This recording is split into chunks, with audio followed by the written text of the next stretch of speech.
What's going on, y'all? My name is Gary, and I am the owner and operator of GP Performance and Tuning. So today, I kind of wanted to just make a quick video because I'm getting a lot of questions about tuning and the process of it. And what is it really like do for your bike, and so on and so forth.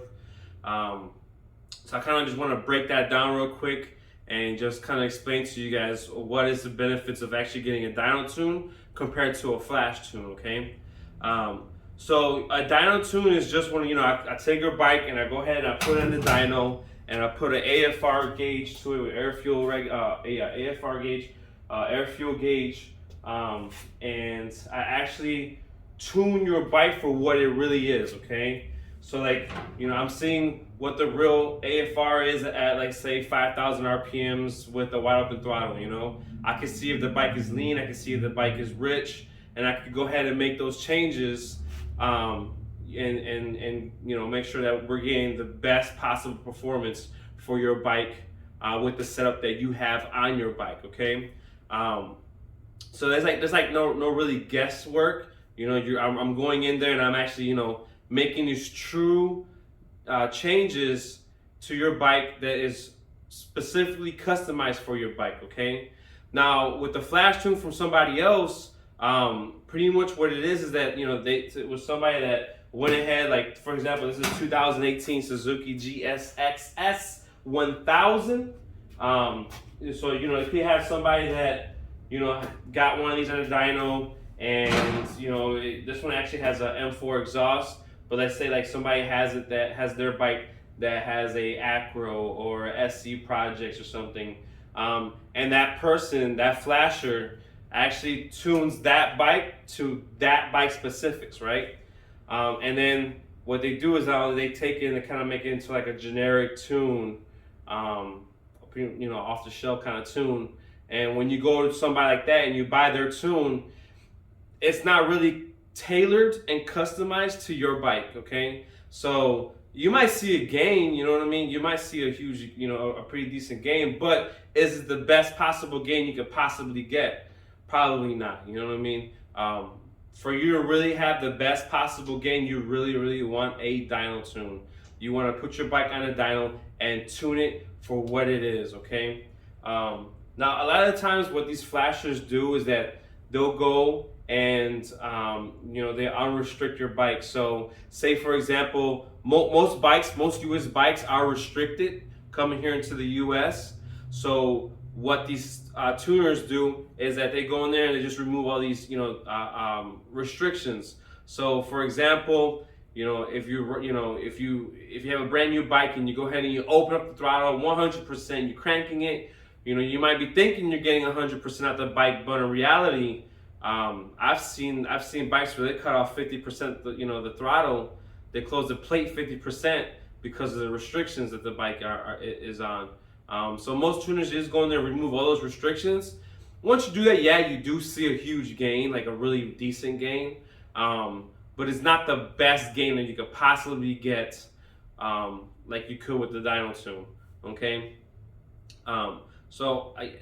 You could go with the flash tuner, and it will work. It will give you the power that you need, but it's most likely it's not going to be perfect. And it's going to be a lot of tweaking for you to do to be able to really get the 100% performance at your bike. Okay, so here I don't really do like this flash tunes or anything. I do everything by dyno tuning. I dyno tune. I put your bike on a dyno. I remove all those restrictions I talked about earlier. So I make sure that the timing restrictions is taken out, if any. I make sure that the throttle plates, both primary and secondary, are opening up to the true values that they're supposed to be opening. So if you have your throttle at 80%, I'm making sure that throttle really is at 80% and not 40, 50, 60, whatever it is. So you know that you're going to get the most power when you want the power there. I also can take care of any type of limiters that you have on, speed limiter. I could take out top red limiter, like RPM. I could increase, lower your RPMs, however you want it. I could also do pretty much a whole bunch of other things. Not all bikes have all types of, you know, things that I could take care of, like, you know, restrictions that I could take care of.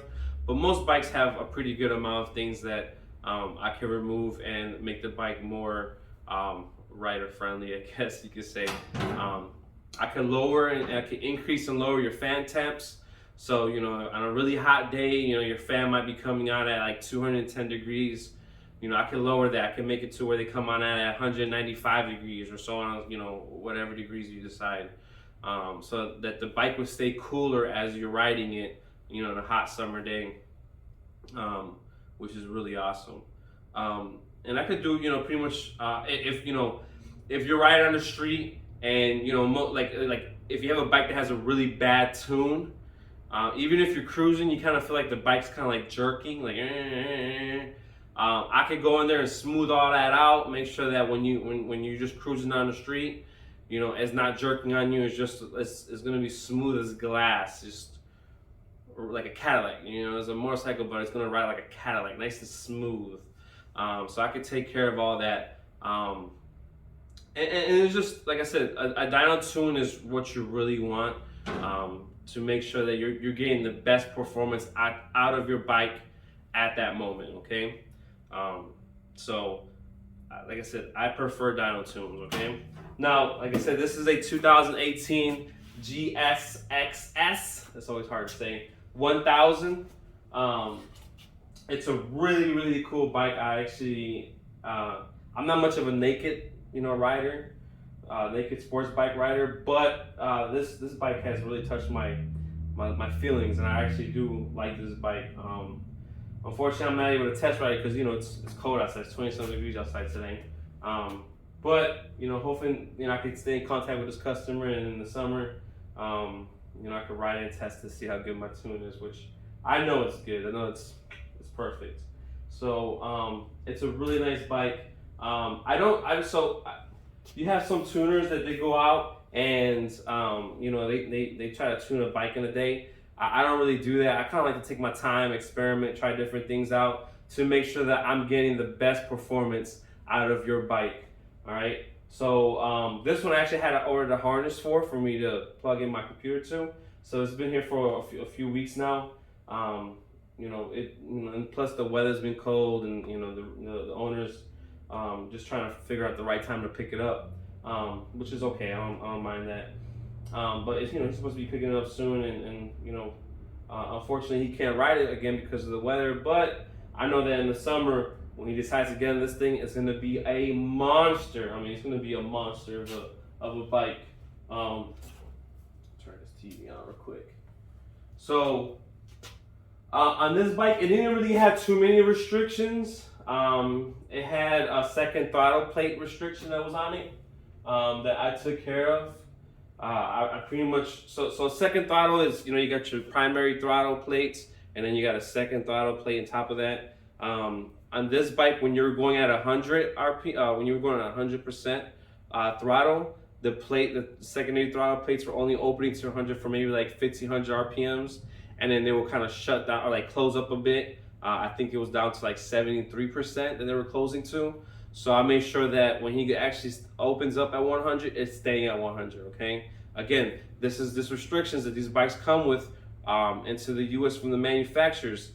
And the manufacturers do this for various reasons. The biggest is noise, definitely noise. You know, they have, you know, these manufacturers have to obey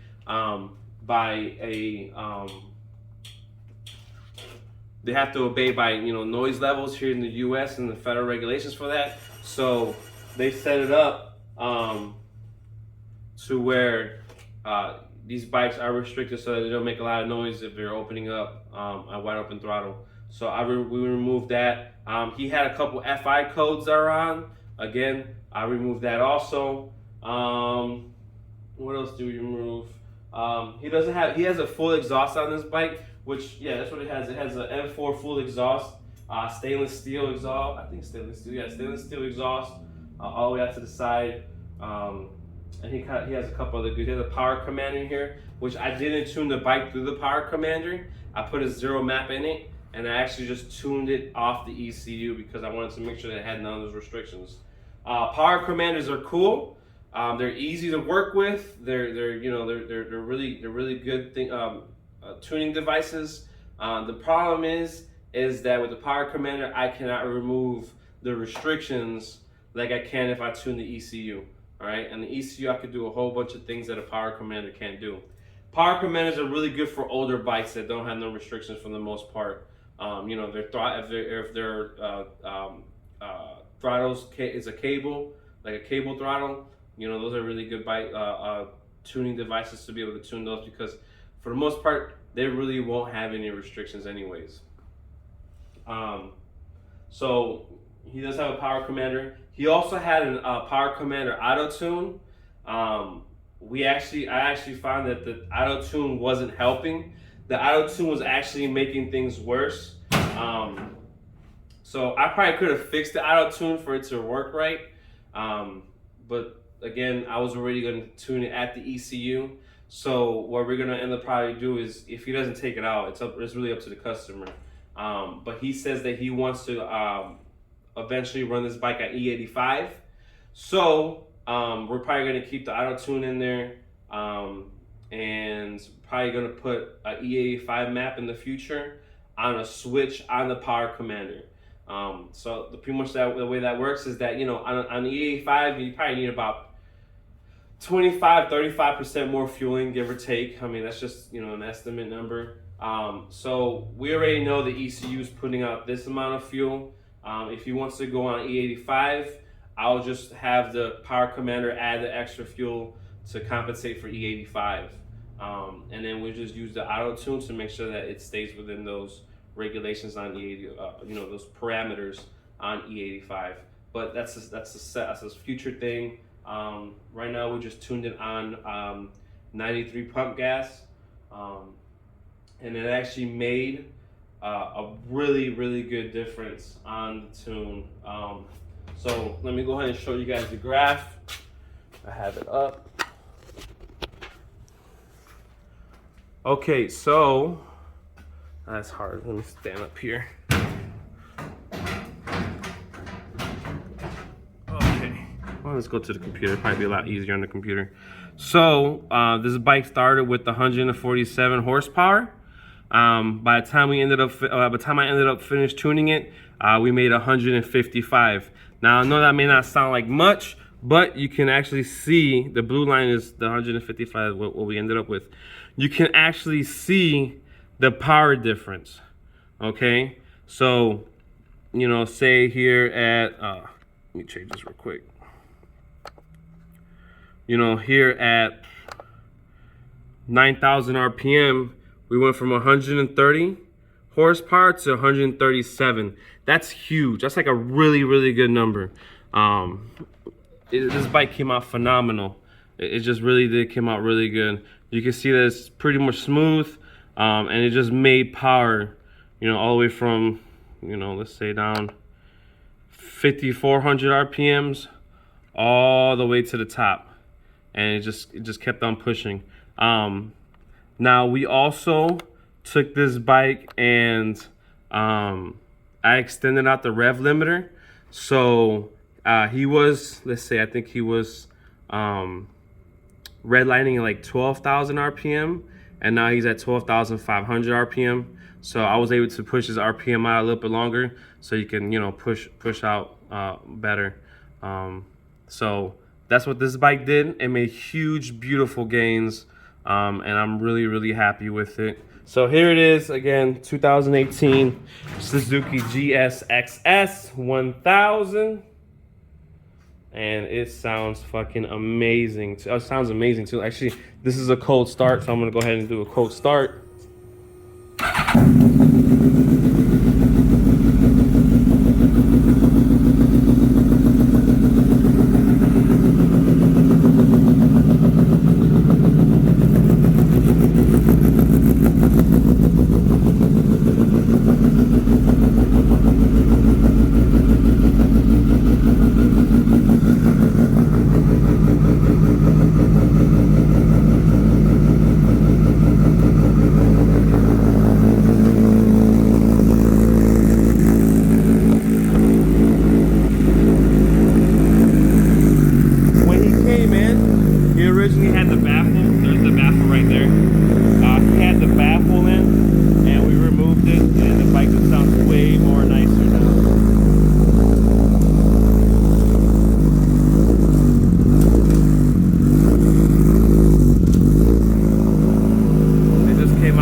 again, guys, you know, if you guys want a nice dyno tune, the season's almost almost here. Well, not almost here, but hopefully it will be almost here. But the season is coming. I know that there's already a couple shops there.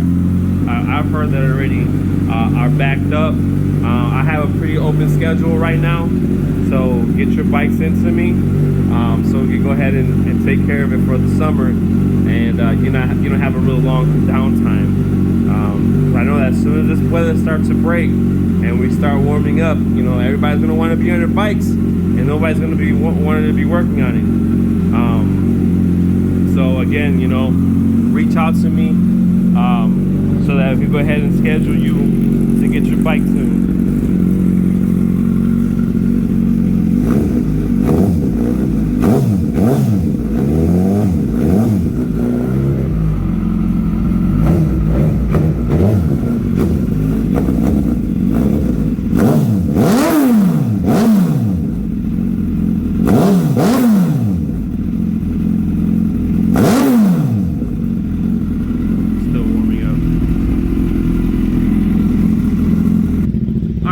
Thank you for paying attention, watching me, looking at my ugly ass shop, but it is what it is. It works for me, and that's what I really appreciate.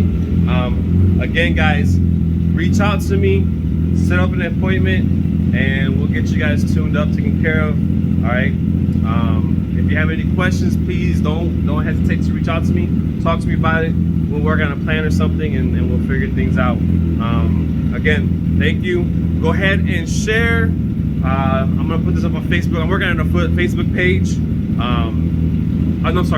YouTube page, a YouTube channel. So we'll see how that goes out. This is definitely gonna go onto the YouTube channel. But definitely reach out to me, guys, and we'll make something work. All right. Peace.